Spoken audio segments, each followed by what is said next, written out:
So hello everyone, আমি সমাজশ্রী। আমার নতুন একটা ভিডিও তোমাদের সকলকে জানাই ওয়েলকাম। তাহলে চলো প্রতিদিনের মতন আজকে ব্লগটা শুরু করা যাক। দেখো আজকে কিন্তু এটাই ছিল আমার আউটফিট, আর আউটফিটটা তোমাদের কেমন লাগলো আমাকে অবশ্যই কমেন্টে জানিও। আর আজকের ব্লগটা কিন্তু আমি সন্ধ্যা থেকেই শুরু করেছি। তো দেখো সন্ধ্যাবেলা রেডি হয়ে একদম বেরিয়ে পড়েছিলাম। আর আজকে কিন্তু রাস্তায় যেতে যেতে আমরা কিন্তু ডেস্টিনেশন ঠিক করছিলাম যে আমরা এখন কোথায় যাব।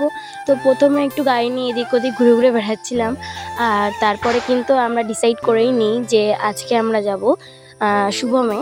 যেহেতু অনেক দিন ধরে আমি ভাবছিলাম মটন বিরিয়ানি খাবো, তো তার জন্য কিন্তু আজকে আমরা চলে গিয়েছিলাম শুভম রেস্টুরেন্টে। তো দেখো যেমন ভাবনা তেমন কাজ। তো তারপর দেখো আমরা কিন্তু ভিতরে চলে গিয়েছিলাম, আর ভিতরে গিয়ে তো প্রথমেই যেটা করতে হয় সেটা হলো অর্ডার দেওয়া।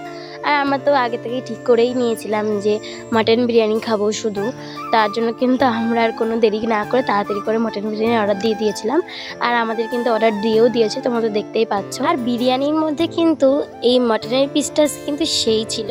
আর তোমরা কে কে মাটন বিরিয়ানি খেতে পছন্দ করো বা মাটন পছন্দ করো আমাকে কিন্তু অবশ্যই কমেন্টে জানিও। আর তারপরে দেখো আমরা কিন্তু খাওয়া দাওয়া কমপ্লিট করে নিয়েছিলাম তাড়াতাড়ি, যেহেতু বাড়িতে আসতে হবে, রাত্রিও হয়ে গেছিলো। আর সে মতন দেখো আমরা কিন্তু খাওয়া কমপ্লিট করে বেরিয়ে পড়েছিলাম।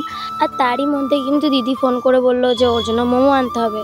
আর সে মতন কিন্তু আমরা একটা মোমো স্টলে গিয়েছিলাম, আর সেখান থেকে কিন্তু মোমো নিয়েছিলাম। আর জানো তো আমার মা একটু মিষ্টি খেতে পছন্দ করে, তার জন্য কিন্তু আমি মার জন্য নিয়েছিলাম ছানার জিলিপি, যেটা আমার মার খুব পছন্দ।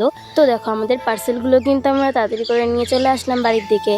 তো আজকে ভিডিও তোমাদের কেমন লাগলো আমাকে অবশ্যই কমেন্টে জানিও। ভালো লাগলে কিন্তু লাইক, কমেন্ট, শেয়ার আর সাবস্ক্রাইব করো। আর তোমাদের সাথে কিন্তু কথা বলতে বলতে আমি কিন্তু চলে এসেছিলাম বাড়িতে, আর মাকে তো মার মিষ্টিটা দিয়ে দিয়েছিলাম মার হাতে। তাহলে আজকের মতন এই পর্যন্তই, দেখা হয় পরবর্তী ব্লগে। তো সকলকে টাটা।